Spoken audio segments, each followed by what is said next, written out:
Hello students, आज हम लेके आए हैं आपके लिए PYQ series of D and F block chapter, जो कि नीट के लिए काफ़ी इम्पोर्टेंट है। एनसीईआरटी में इससे काफ़ी क्वेश्चंस पूछे जाते हैं। ठीक है, तो स्टार्ट करते हैं। चलिए, तो फर्स्ट क्वेश्चन देखते हैं बेटा आपका कि scandium is a transition element but zinc is not. क्यों? तो आपको पता है कि ट्रांजिशन एलिमेंट किसे कहते हैं। ट्रांजिशन एलिमेंट होते हैं बेटा जिसमें इनकम्प्लीटली फिल्ड, ठीक है, इनकम्प्लीटली फिल्ड डी ऑर्बिटल होती हैं। इनकम्प्लीटली फिल्ड डी ऑर्बिटल होती है। ठीक है, तो अगर मैं बात करूं incompletely field D orbital in their common oxidation state, either in common oxidation state और किसमें, और इन ग्राउंड स्टेट। या तो उसकी जो ग्राउंड स्टेट है उसमें उसका इनकम्प्लीटली फिल्ड डी ऑर्बिटल हो, या फिर आपका किस में हो बेटा, जो आपका ऑक्सीडेशन स्टेट है मोस्ट कॉमन उसकी। तो अगर मैं स्कैंडियम की बात करूं तो स्कैंडियम का जो इलेक्ट्रॉनिक कॉन्फ़िगरेशन होता है दैट इज 3d14s2। तो अगर मैं देखूं तो इसमें इनकम्प्लीटली फिल्ड डी ऑर्बिटल है, इसका मतलब ये क्या हो गया, ट्रांजिशन एलिमेंट। ठीक है, लेकिन वहीं पर अगर मैं जिंक की बात करूं तो जिंक का इलेक्ट्रॉनिक कॉन्फ़िगरेशन क्या होता है, दैट इज 3d10 4s2। ठीक है, तो ये क्या है, कंप्लीटली फिल्ड है। चलिए हम इसकी मोस्ट कॉमन ऑक्सीडेशन स्टेट में भी देख लेते हैं। तो अभी भी क्या है, कंप्लीटली फिल्ड ऑर्बिटल है। ठीक है, तो अगर कोई मोस्ट कॉमन ऑक्सीडेशन स्टेट में या ग्राउंड स्टेट में किसी में भी आपका अगर डी ऑर्बिटल कंप्लीटली फिल्ड नहीं है, तो सॉरी इनकम्प्लीटली फिल्ड है, तो वो क्या होती है, ट्रांजिशन एलिमेंट होती है। इसीलिए जिंक आपका ट्रांजिशन एलिमेंट नहीं है, इसे स्यूडो ट्रांजिशन एलिमेंट भी कहते हैं, जबकि आपका स्कैंडियम क्या है, ट्रांजिशन एलिमेंट है। तो आंसर क्या हो गया, B. In case of scandium 3d orbital are partially filled but in zinc these are fully filled. ठीक है, तो B will be your answer. चलिए नेक्स्ट क्वेश्चन देखते हैं। Among the following series of transition metal ions, the one where all the metal ions have 3d2 electronic configuration. Okay, ठीक है, तो चलिए इसमें आयंस देख लेते हैं। पहले हम देखते हैं टाइटेनियम, और क्या है, वेनेडियम, क्रोमियम और मैग्नीज। तो इसका अगर मैं वैलेंस इलेक्ट्रॉनिक कॉन्फ़िगरेशन लिखूं तो 3d2 4s2, इसका होता है 3d3 4s2, क्रोमियम का 3d5 4s1 और मैग्नीज का होता है 3d5 4s2। ठीक है, तो अगर मैं इसको 3d2 चाहिए मुझे, तो इसका इलेक्ट्रॉनिक कॉन्फ़िगरेशन क्या हो जाएगा, 2+। ठीक है, तो ये आ जाएगा आपका 3d2। मुझे वैनेडियम के 2 इलेक्ट्रॉन चाहिए, तो कितना चाहिए मुझे, +3 चार्ज, मतलब 3d2। चलिए, क्रोमियम का मुझे +2 चाहिए, मतलब 1 इसमें से और 3 इसमें से, मतलब +4, तो आ जाएगा 3d2। मैग्नीज का अगर मुझे +2 चाहिए, मतलब 2 इलेक्ट्रॉन चाहिए डी में, तो 2 इसमें से 3 इसमें से, मतलब +5, तो ये हो गया मेरा 3d2। ठीक है, तो कौन सा ऑप्शन है जिसमें ये सारे आयंस है, Ti2+, ठीक है, एक ही में है, vanadium 3+, chromium +4 and manganese +5, means D will be your answer. चलिए नेक्स्ट क्वेश्चन देखते हैं। The electronic configuration of transition elements is exhibited by, देखिए, तो डी ब्लॉक एलिमेंट्स, या फिर बोलते हैं डी ब्लॉक को ही बोलते हैं हम ट्रांजिशन एलिमेंट, इनका इलेक्ट्रॉनिक कॉन्फ़िगरेशन क्या होता है, तो ये होता है बेटा n-1d 1 to 10 ns 0 1 और 2। ठीक है, तो कौन सा ऑप्शन है जिसमें ये है, ns1 ns2 np5, ये p का है, ये s ब्लॉक का है। ये आपका देखिए n-1d 1 to 10 ns2, most common तो ns2 ही होता है, 0 भी होता है किसी में, ns1 भी होता है, तो आपका ये हो गया C will be your correct option. चलिए नेक्स्ट क्वेश्चन देखते हैं। Zirconium and hafnium have similar atomic and ionic radii because of, ठीक है। तो बेटा ये आपका नीट का फेवरेट क्वेश्चन है और इसे अच्छे से कर लीजिए कि इनकी सिमिलर रेडियाई होती हैं ड्यू टू लेंथेनॉइड कॉन्ट्रैक्शन। किसकी वजह से? Lanthanoid contraction.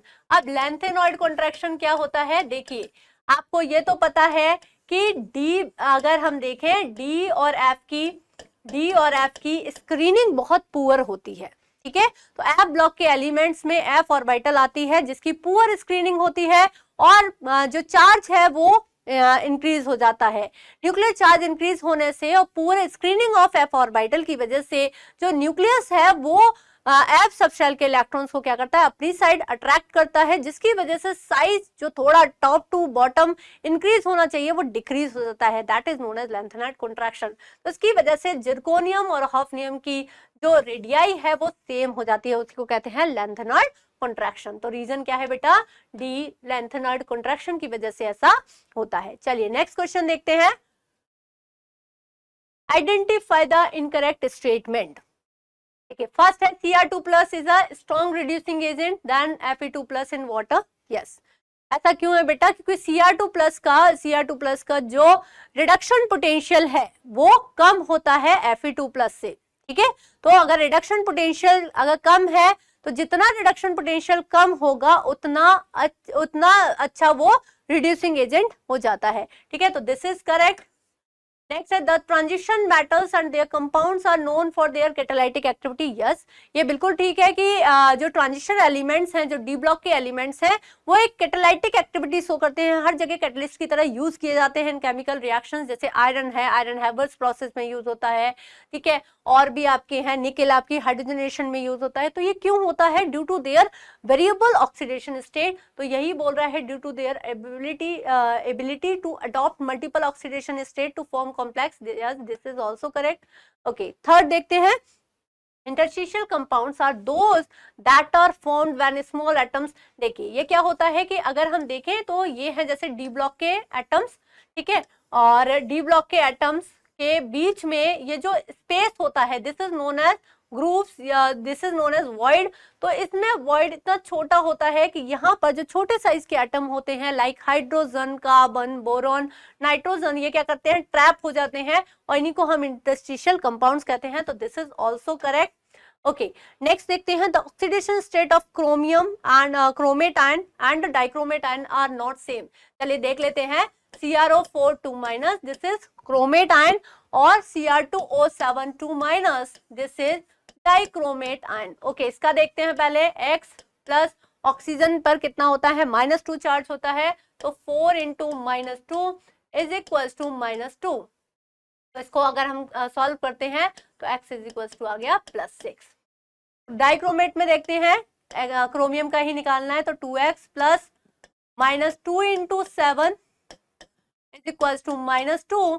तो 2x इज इक्वल्स टू 12 और ये आपका x is equals to +6। Means ये भी आपका +6 और ये भी +6 और यहाँ पे क्या बोल रहा है? आर नॉट सेम, ठीक है। तो दिस इज रॉन्ग स्टेटमेंट, यही पूछा था। तो D will be your answer, ठीक है। रॉन्ग स्टेटमेंट पूछा था अमंग द फॉलोइंग, तो डी आपका आंसर हो जाएगा। चलिए नेक्स्ट क्वेश्चन देखते हैं। The calculated spin only magnetic movement of Cr2+ ion is, ठीक है। तो क्रोमियम का अगर मैं देखूं इलेक्ट्रॉनिक कॉन्फ़िगरेशन तो क्या होता है? 3d5 4s1 और Cr2+ के 2 इलेक्ट्रॉन्स कम कर दीजिए तो कितना आ गया? 3d और यहाँ से 1 और यहाँ से मतलब 3d4, मतलब अनपेयर्ड इलेक्ट्रॉन कितने हो गए? 4। अगर मैं डी में इलेक्ट्रॉन देखूं तो कितने अनपेयर्ड इलेक्ट्रॉन हो गए बेटा? 4, ठीक है। तो n की वैल्यू आ गई 4। तो आपको पता है कि spin angular movement magnetic movement क्या होता है? दैट इज n+2, ठीक है।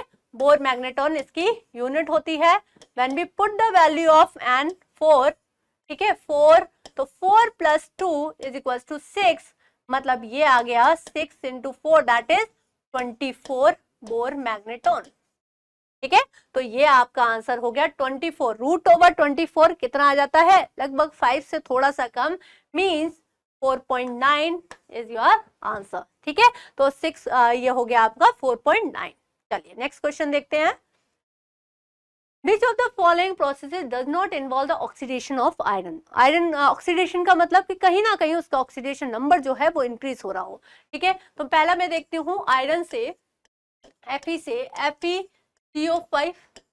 ठीक है, तो आपको पता है कि कार्बोनल क्या है, न्यूट्रल है, तो न्यूट्रल इंटू 0 मतलब इस पे चार्ज क्या है 0, तो इस पे भी क्या होगा, तो मेटल कार्बोनल पे चार्ज क्या होता है 0 होता है, मतलब इसका ऑक्सीडेशन मेटल का अगर एलिमेंटल फॉर्म में है तो भी 0 है, तो इसमें कोई चेंज नहीं हो रहा इसकी ऑक्सीडेशन स्टेट में, इसलिए इसमें ही आपका जो ऑक्सीडेशन है वो नहीं हो रहा। ठीक है, और यही पूछा है, मतलब ए ही आपका आंसर होगा।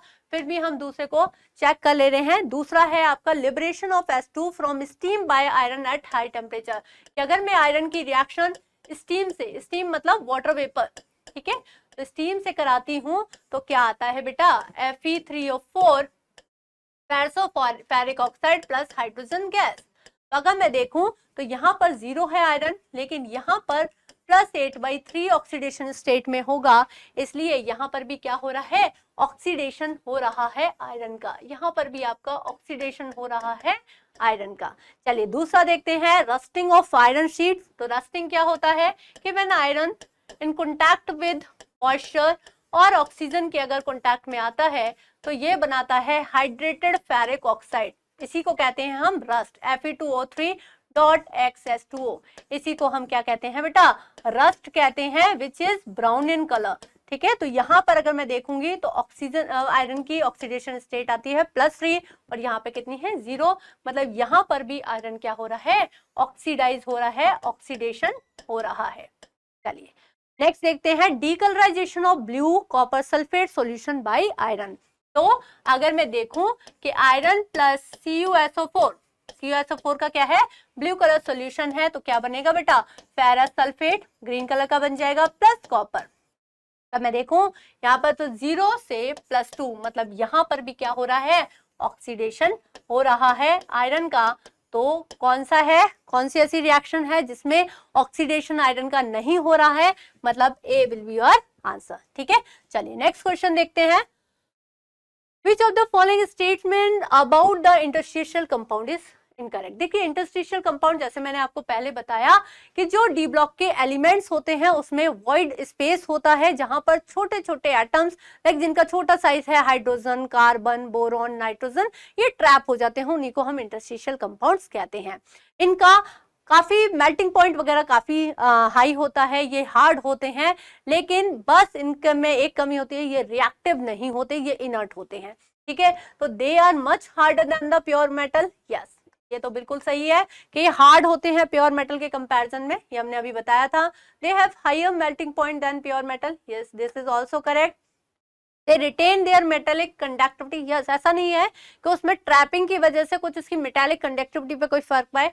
ठीक है, ये भी बिल्कुल करेक्ट है। दे आर केमिकली रिएक्टिव, हाँ ये इनकरेक्ट है, क्योंकि ये क्या होते हैं, केमिकली इनर्ट होते हैं, और यहाँ पे दे रखा है कि ये रिएक्टिव होते हैं, तो D will be your answer. ठीक है, इनकरेक्ट ही पूछा था, तो डी आपका आंसर हो जाएगा। चलिए नेक्स्ट क्वेश्चन देखते हैं। The catalytic activity of transition metal and their compounds is ascribed mainly to, इसलिए होता है कैटालाइटिक एक्टिविटी, हमने बताया था कि डी ब्लॉक के एलिमेंट जनरली कैटलिस्ट की तरह काम करते हैं। क्यों, क्योंकि उनकी वेरिएबल ऑक्सीडेशन स्टेट होती है। ठीक है, तो सी ऑप्शन आपको दिखाई दे रहा है, their ability to adopt the variable oxidation states, means C will be your answer. ठीक है, चलिए नेक्स्ट क्वेश्चन देखते हैं।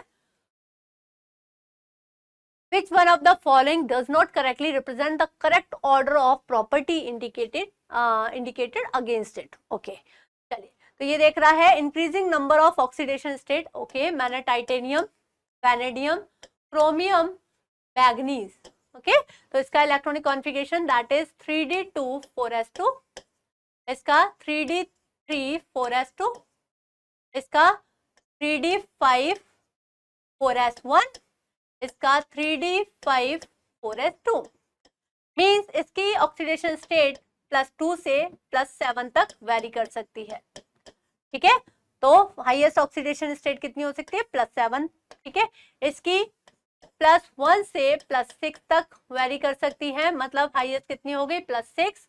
इसकी +2 से +5 तक वेरी कर सकती है, तो हाईएस्ट कितनी हो गई +5।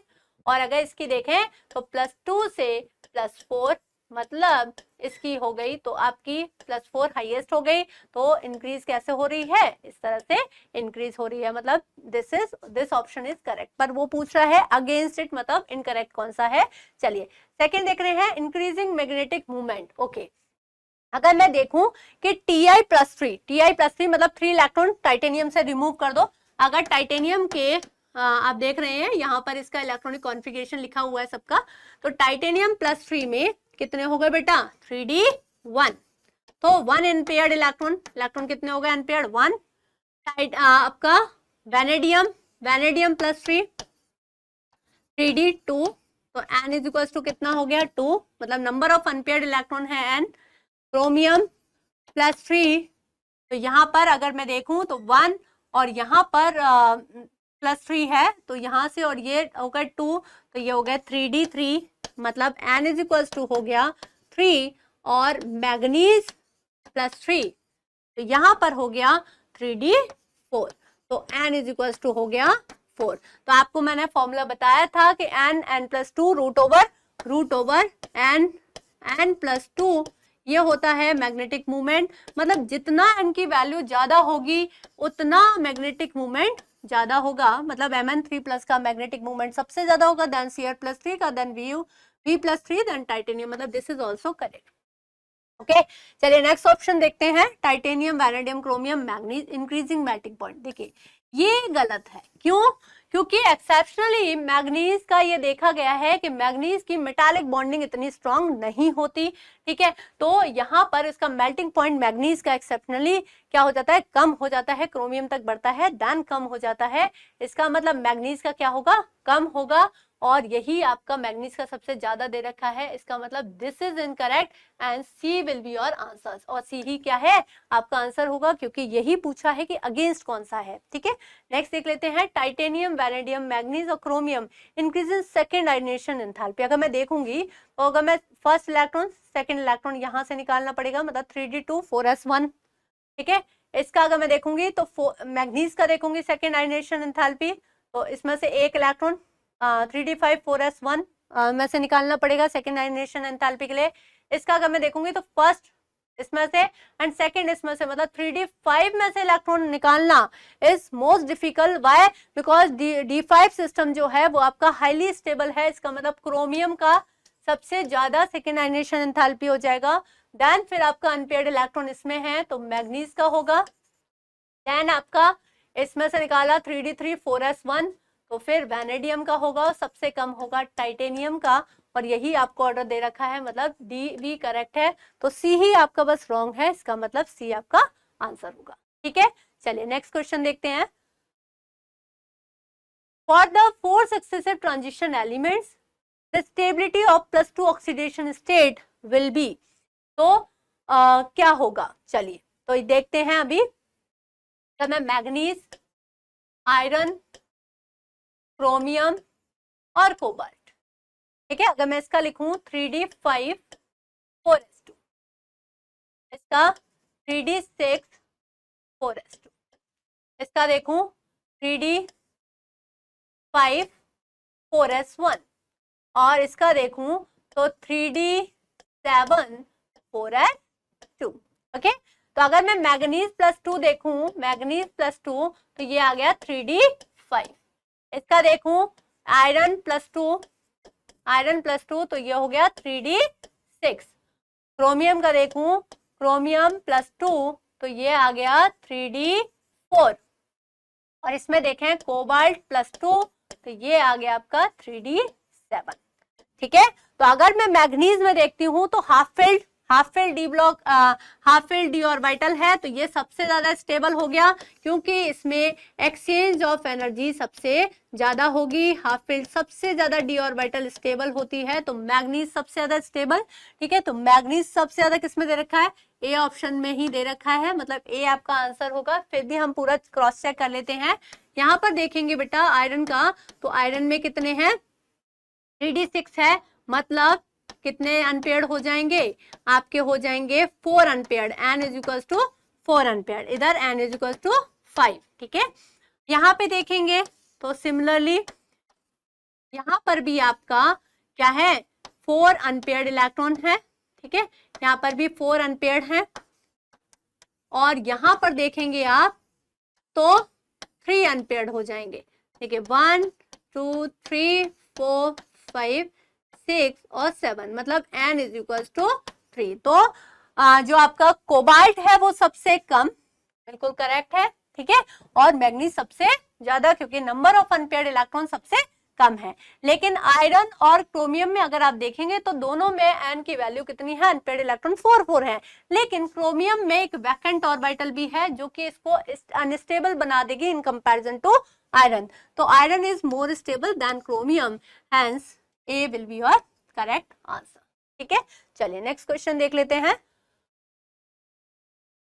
The correct order of decreasing second ionisation enthalpy of, ठीक है, तो सेकेंड आयनेशन एंथैल्पी, हालांकि हम ये चीज कर चुके हैं, लेकिन फिर भी इसमें आपका टाइटेनियम, वैनेडियम, क्रोमियम और मैग्नीज, ठीक है, और मैग्नीज आप यहाँ पे लिख लीजिए। इसका इलेक्ट्रॉनिक कॉन्फ़िगरेशन 3d2 4s2, इसका 3d3 4s2, इसका 3d5 4s1 और इसका आपका 3d5 4s2, ठीक है। तो आप देख रहे हैं एक इलेक्ट्रॉन निकालने के बाद सेकेंड आयनेशन एंथैल्पी जब होगी तो इसका 3d5 सिस्टम आ जाएगा, मतलब क्रोमियम सबसे ज्यादा सेकेंड आयनेशन एंथैल्पी होगी क्रोमियम की। फिर इसमें से एक निकालने के बाद 3d5 4s1, इसमें अनपेयर्ड इलेक्ट्रॉन जितने ज्यादा होंगे उतना ज्यादा आपका क्या होगा, सेकेंड आयनेशन एंथैल्पी होगी। फिर आ जाएगा आपका मैग्नीज। फिर इसमें एक निकालने के बाद 4 अनपेयर्ड इलेक्ट्रॉन और इसमें 3 इलेक्ट्रॉन, मतलब पहले आएगा आपका कौन, पहले आएगा आपका वैनेडियम, देन आएगा आपका टाइटेनियम। तो किसमें है, chromium, manganese, vanadium and titanium, means C will be your correct option, ठीक है। तो नेक्स्ट क्वेश्चन देखते हैं। The basic character of the transition metal monoxides follows the order of, okay. तो देखिए स्टूडेंट्स, क्या होता है कि जब हम अलोंग द पीरियड मतलब लेफ्ट टू राइट इंक्रीज होता है, ठीक है, तो डी ब्लॉक एलिमेंट में जैसे मैं जाऊं, स्कैंडियम है, यहाँ पे टाइटेनियम है, वैनेडियम है, क्रोमियम है, मैग्नीज है, ठीक है, और आपका देन आयरन है, ठीक है, मैग्नीज, आयरन, कोबाल्ट, निकेल, तो इतना दे नहीं रखा। तो यहाँ से यहाँ पर क्या होता है बेटा, साइज डिक्रीज होता है। साइज डिक्रीज होगा तो उसका बेसिक नेचर ऑफ ऑक्साइड भी क्या होगा बेटा, कम हो जाएगा। तो अगर मैं देखूं तो titanium, then vanadium, then chromium, then iron, तो यहाँ से यहाँ पे साइज लगभग डिक्रीज होता है। तो बेसिक कैरेक्टर साइज के इनवर्सली प्रोपोर्शनल होता है बेसिक कैरेक्टर, जैसे साइज बढ़ेगा बेसिक कैरेक्टर उसका डिक्रीज हो जाएगा, ठीक है। तो सबसे ज्यादा बेसिक कौन हो गया, TiO, ठीक है, फिर होगा आपका वैनेडियम ऑक्साइड, देन आपका होगा क्रोमियम ऑक्साइड, देन आपका होगा FeO, ठीक है। तो आपका जो आंसर हो जाएगा वो हो जाएगा ये ऑप्शन, ठीक है। तो D will be your answer. चलिए नेक्स्ट क्वेश्चन देखते हैं। In the neutral or faintly alkaline medium KMnO4 oxidize, okay, तो KMnO4 जो है अगर किसको I माइनस को ऑक्सीडाइज कर देता है किसमें, आयोडेट आयन में, IO3 माइनस, और खुद किसमें हो जाता है, MnO2, किसमें चेंज करेगा, MnO2, मतलब ये हो गया आपका +4, और यहाँ पर अगर आप निकालेंगे तो +7 ऑक्सीडेशन स्टेट, मतलब इन न्यूट्रल या फिर अल्कलाइन मीडियम में +7 to +4 इसका ऑक्सीडेशन स्टेट जो है वो चेंज होता है, और यही पूछा है इसमें, इसका मतलब ए विल बी योर आंसर, ठीक है। चलिए नेक्स्ट क्वेश्चन देखते हैं। द मैग्नेट आयन एंड पर मैग्नेट आयन, ओके, तो मैग्नेट आयन क्या होता है, MnO4 2- और पर मैग्नेट आयन होता है MnO4-, ठीक है। तो Mn यहाँ पर आपका O4 2-, मतलब आपका O नेगेटिव और O नेगेटिव, यहाँ पर आपका MnO4 O नेगेटिव, ठीक है। तो ये आपका टेट्राहेड्रल होता है और यहाँ पर जो पाई बॉन्ड बन रहा है वो पाई बॉन्ड किसके बनता है बेटा, इसकी d ऑर्बिटल और इसकी p ऑर्बिटल, ठीक है, p पाई d पाई बॉन्ड होता है।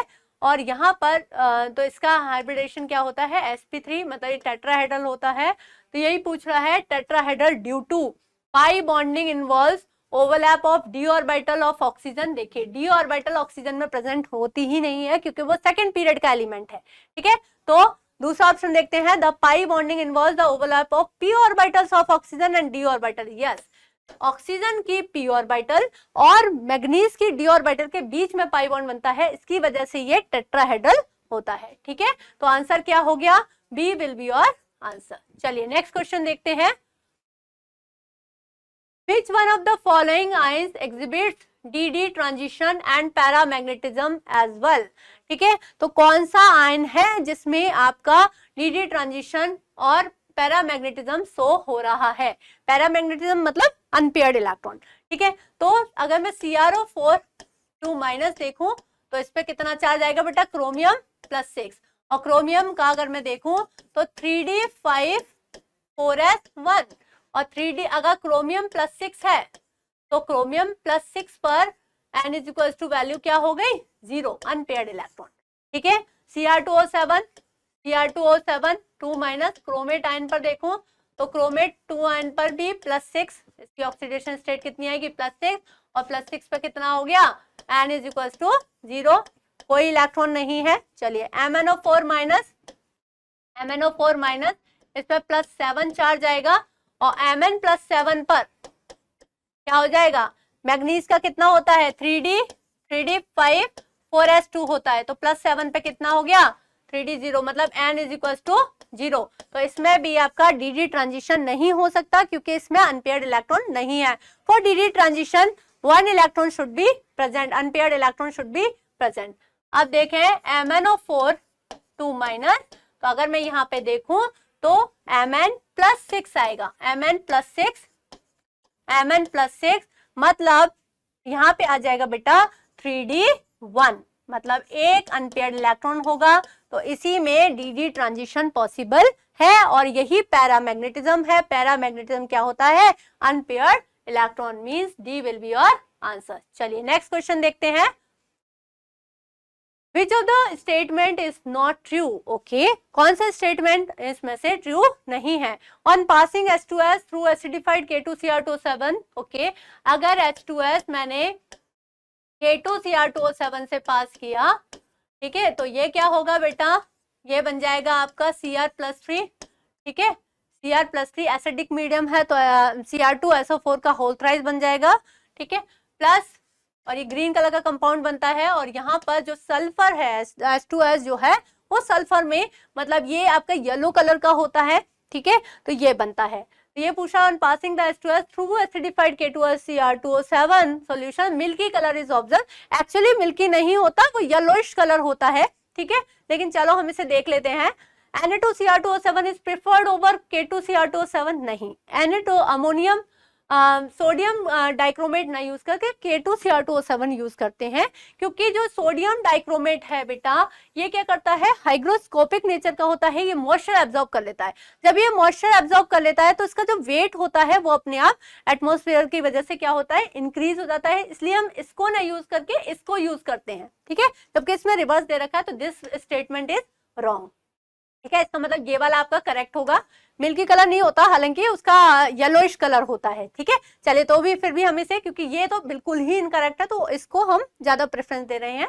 चलिए, तो K2Cr2O7 solution is acidic in orange, medium is orange. Yes, K2Cr2O7 जो है एसिडिक मीडियम में बेटा ऑरेंज कलर का होता है, ठीक है। अगर pH कम है, if pH is less than 7 तो ये ऑरेंज कलर का होता है, ठीक है। लेकिन अगर आपका अगर ये बेसिक मीडियम में होगा, ठीक है, ये क्या है, ऑरेंज कलर का होता है।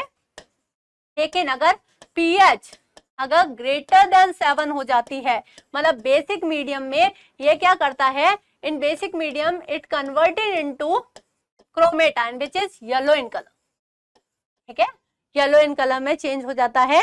तो नेक्स्ट ऑप्शन आपका शायद ये K2Cr2O7 solution becomes yellow on increasing the pH beyond 7, ठीक है, तो दिस इज आल्सो करेक्ट क्योंकि क्रोमेट आयन बना देता है। तो आपसे यही पूछा था कि कौन सा ट्रू नहीं है, means B will be your answer, ठीक है, most correct option is B. चलिए नेक्स्ट क्वेश्चन देखते हैं। Gadolinium has a low value of third ionisation enthalpy because of, देखिए क्यों होता है ऐसा, क्योंकि गैंडोलिनियम का अगर मैं आपको इलेक्ट्रॉनिक कॉन्फ़िगरेशन देखेंगे तो ये होता है बेटा आपका 4f7, ठीक है, 5d1 और 6s2। तो अगर मैं इसकी थर्ड आयनेशन एनर्जी देखूंगी, मतलब थर्ड के बाद, ठीक है, अगर मैं फोर्थ इलेक्ट्रॉन निकालूंगी तो ये बहुत हाईली स्टेबल हो जाएगा, ठीक है, तो इसकी एंथैल्पी क्या होगी, बहुत ज्यादा होती है, इसलिए इसकी थर्ड आयनेशन एंथैल्पी कम होती है इन कंपैरिजन टू फोर्थ। तो इसीलिए तो क्या है, स्मॉल साइज, कोई रीजन नहीं है इसका। हाई एक्सचेंज एंथैल्पी, यस, क्योंकि क्या सिस्टम हो जाता है, ये फोर्थ में आते ही है। अगर मैं फोर्थ आयनेशन एनर्जी देखूंगी तो ये 4f7 इलेक्ट्रॉनिक कॉन्फ़िगरेशन को रीच कर लेता है, जो कि हाईली स्टेबल है, ठीक है, तो इसीलिए इसकी एक्सचेंज एंथैल्पी बहुत ज्यादा हो जाती है 4f7 सिस्टम होते ही, ठीक है, तो B will be your answer. चलिए नेक्स्ट क्वेश्चन देखते हैं। Which one of the following statement related to lanthanoid is incorrect? Okay, europium shows +2 oxidation state, yes, जो यूरोपियम है +2 oxidation state most commonly show करता है। क्यों? क्योंकि अगर मैं यूरोपियम देखूंगी तो इसका इलेक्ट्रॉनिक कॉन्फ़िगरेशन होता है 4f7 एंड 6s2, ठीक है, तो अगर मैं 2 इलेक्ट्रॉन्स रिमूव कर दूंगी तो इसका हो जाएगा 4f7, मतलब हाफ फिल्ड, f ऑर्बिटल है, हाईली स्टेबल है, तो ये most common oxidation state show करेगा। चलिए नेक्स्ट ऑप्शन देखते हैं। The basicity decreases as the ionic radius decreases from Pr to lutetium. तो यहाँ से Pr से अगर मैं लेफ्ट साइड जाऊंगी ल्यूटियम, ठीक है, लैंथेनॉइड्स में, तो क्या होता है बेटा, इधर आयनिक साइज जो है वो डिक्रीज होगा। और मैंने बताया था कि जैसे जैसे साइज डिक्रीज होता है उसका बेसिक कैरेक्टर भी डिक्रीज होगा। आयनिक साइज अगर डिक्रीज होता है तो बेसिक कैरेक्टर भी क्या होगा, डिक्रीज होगा। अगर आयनिक साइज इंक्रीज होगा तो बेसिक कैरेक्टर भी इंक्रीज होगा, ठीक है, तो अगर आयनिक साइज के डायरेक्टली प्रोपोर्शनल होगा बेसिक कैरेक्टर, ठीक है, डायरेक्टली प्रोपोर्शनल होगा बेसिक कैरेक्टर, तो ये बिल्कुल करेक्ट है कि अगर हम लैंथेनाइड्स में Pr2 लिथियम जाते हैं तो साइज डिक्रीज होता है, और साइज डिक्रीज होता है तो उसका बेसिसिटी भी डिक्रीज होती है, मतलब दिस इज आल्सो करेक्ट, ठीक है, 2 ऑप्शन करेक्ट है। All the lanthanides are much more reactive than aluminium. देखिए लैंथेनाइड जो होते हैं वो कैल्शियम से भी ज्यादा रिएक्टिव होते हैं, लेकिन आपका जो लेकिन वो थोड़े ही लैंथेनाइड्स होते हैं जो ऐसा करते हैं, जो काफी रिएक्टिव होते हैं, फिर उनकी रिएक्टिविटी एल्यूमिनियम के लगभग बराबर होती है, मतलब this option is incorrect, means आपसे इनकरेक्ट ही पूछा था, तो C will be your answer. चलिए नेक्स्ट ऑप्शन भी देख लेते हैं। C+4 solution are widely used as oxidising agent. Yes, C+4 जो है, C+4 जो है वो एक इलेक्ट्रॉन गेन करके बेटा C+3 में कन्वर्ट हो जाते हैं, क्योंकि C+3 इज हाईली स्टेबल, ठीक है, तो ये कैसा काम करता है बेटा, एज अ ऑक्सीडाइजिंग एजेंट, खुद रिड्यूस हो रहा है तो ये ऑक्सीडाइजिंग एजेंट का काम करता है, मतलब दिस इज आल्सो करेक्ट। तो आपका यही आपका ऑप्शन जो है वो इनकरेक्ट है कि lanthanides are much more reactive than aluminium, ऐसा नहीं है, ठीक है, उनकी रिएक्टिविटी थोड़ी एल्यूमिनियम के बराबर ही होती है, ठीक है, तो C will be your incorrect answer. और सी ही आपसे पूछा है कि कौन सा इनकरेक्ट है, तो सी हो गया आंसर। चलिए नेक्स्ट क्वेश्चन देखते हैं। The electronic configuration of EU, gallium and TbR, ठीक है, तो मैंने अभी बताया था EU का क्या होता है 4f7 और 6s2, ठीक है, और आपको मैंने बताया कि अगर आप GD का देखेंगे, GD का कितना होता है 4f7, 5d1, इसमें 5d1 आ जाता है, और 6s2, देखिए कहाँ पे आ रहा है ये 4f7 6s2, 4f7 6s2, हाँ ये भी 4f7, ठीक है, और इसका हो जाता है बेटा आपका TB का आ जाता है 4f9 और 6s2, ठीक है, तो इस तरह से कौन से में है 6s2, ठीक है, तो 4f7 6s2 U, DD का 4f7 5d1 6s2 एंड इसका 4f9 6s2 means B will be your answer, B will be your answer. ठीक है, B ही आपका करेक्ट है। ठीक है, चलिए नेक्स्ट क्वेश्चन देखते हैं। Gadolinium belongs to 4f series. Its atomic number is 64. Which of the following is the correct? देखिए GD जो है वो काफी बार पूछा गया है, इसका इलेक्ट्रॉनिक कॉन्फ़िगरेशन तो भूलना ही नहीं है, अभी बताया था 4f7 5d1 6s2 means B will be your answer। चलिए नेक्स्ट क्वेश्चन देखते हैं। लैंथेनॉइड्स क्या होते हैं? 14 elements in the 6th period. Yes, this is correct. And atomic number 92 गलत है। एटॉमिक नंबर कहां से कहां तक होता है? 58 to 71। ठीक है, जो लैंथेनम टू ल्यूटियम होता है उसका। चलिए 14 elements in the 7th period, ठीक है, ये भी नहीं है। 14 element in the 6th period, atomic number 58 to 71 6th period में होते हैं and that are filling 4f orbital. Yes, 58 to 71 होते हैं, 4f ऑर्बिटल उसमें फिल्ड होती है। ठीक है, और 14 एलिमेंट्स होते हैं किसमें? 6th पीरियड में, 6th पीरियड को बिलोंग करते हैं। ठीक है, तो ये है आपका, तो लैंथेनॉइड्स कहां पर होते हैं? तो C will be your correct option. ठीक है, चलिए नेक्स्ट क्वेश्चन देखते हैं। The correct order of radii. ठीक है, तो लैंथेनम, ठीक है, यहाँ पर आपका येट्रियम आता है, देन लैंथेनम आता है। ठीक है, लैंथेनम के बाद आप जैसे जैसे ल्यूटियम की साइड बढ़ते हैं, ल्यूटियम तक, इसकी रेडियाई क्या होती है बेटा? चाहे वो आयन हो, आप चाहे आयनिक फॉर्म में हो, चाहे एटॉमिक फॉर्म में हो, आयनिक रेडियाई क्या होती है? डिक्रीज होती है। ठीक है, तो लैंथेनम से यहाँ पर आयोनिक रेडियाई डिक्रीज होती है। ठीक है, और इससे इसकी आयनिक रेडियाई क्या होती है? इंक्रीज होती है, क्योंकि शेल जो है वो चेंज हो रहा है डाउन द ग्रुप, आपका जो आयनिक रेडिया है वो इंक्रीज होगी। तो सबसे ज्यादा होगी लैंथेनम की, इसकी तो क्योंकि ये तो ऊपर वाली रो में है, तो इसका साइज कम होता है लैंथेनम से। लैंथेनम का सबसे ज्यादा, देन यूरोपियम का, देन ल्यूटियम का, देन येट्रियम का। ठीक है, तो लैंथेनम, देन यूरोपियम, ठीक है, +3 oxidation state, most common oxidation state होती है, देन ल्यूटियम, यहाँ से यहाँ पर इसकी डिक्रीज होती है left to right, and then yttrium आता है। ठीक है, तो which is the correct option? Lanthanum, europium, lutetium, then yttrium means B will be your correct option. चलिए नेक्स्ट करिए। Which of the following statement concerning lanthanide elements is false? Okay, lanthanides are highly dense metals. Yes, density तो काफी ज्यादा होती है।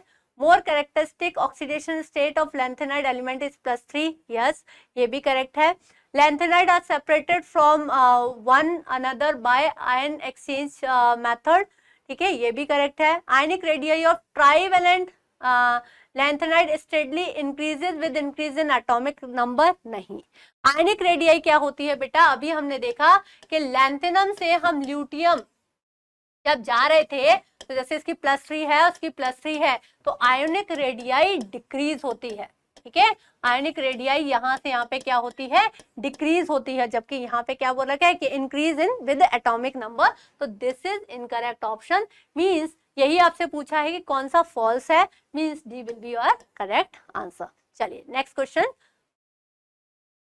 More number of oxidation state are exhibited by the actinoids than by the lanthanide. The main reason for this, देखिए कोई भी more oxidation states क्यों show करता है? क्योंकि जो उनकी जो ऑर्बिटल्स हैं उनमें एनर्जी गैप क्या हो?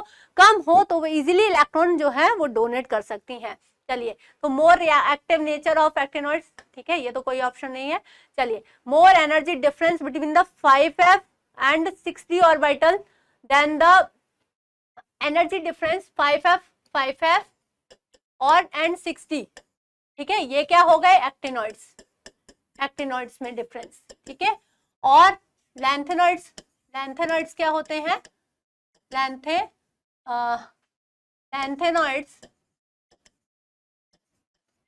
लैंथेनॉइड्स होते हैं 4f एंड 5d।